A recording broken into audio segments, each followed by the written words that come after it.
really is good to see good people beginning to rise up and speak up.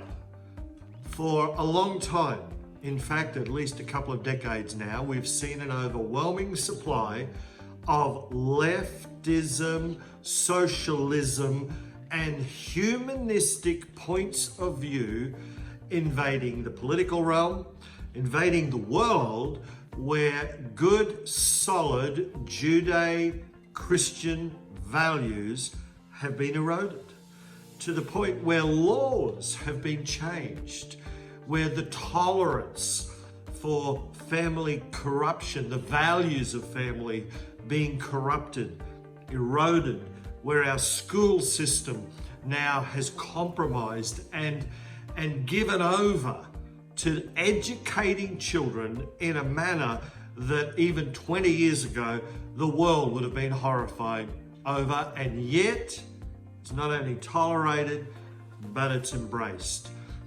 It's good to see Judeo-Christian value holding belief system in folks beginning to rise again, and so it should.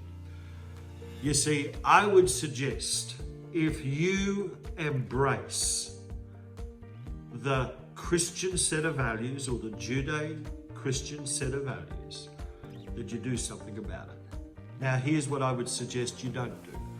I don't believe you should do what the left, socialist, humanistic minority do, because they are the minority.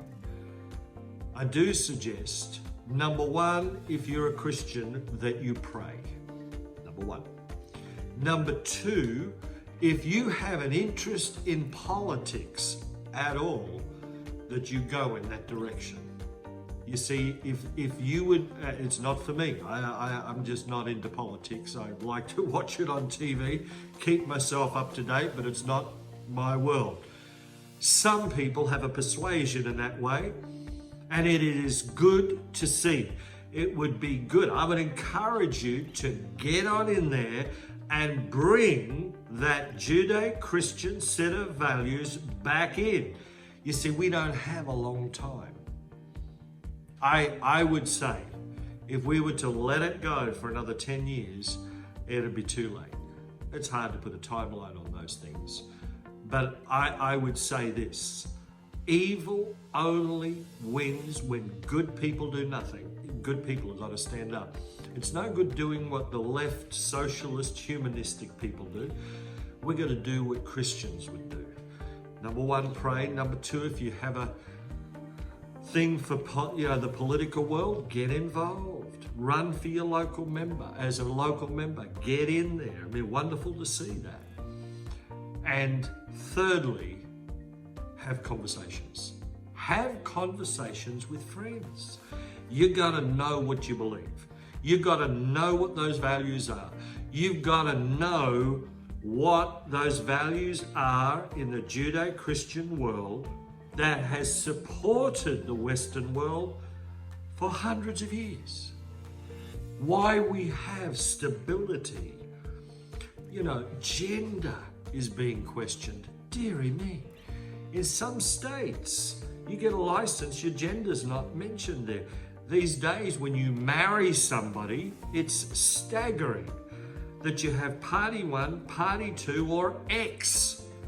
What's the X? I don't even know. You know, we gotta be a people that have a conversation about this. Children, too young. Now, psychologists tell us that the brain is not fully developed until about the age of 24. Why would we be questioning gender at 5, 6, 7, 8, 9, or 10 years old? Why would grown adults bring that conversation into the mind of little ones? It's the left, socialist, humanistic way of thinking, and it's wrong. It's good to ask questions, but some questions just ought to be left alone, particularly with little ones who just do not have a mind that way. I encourage you, number one, to pray. Number two, if you have a thing for politics, get involved. And number three, have a conversation with your friends.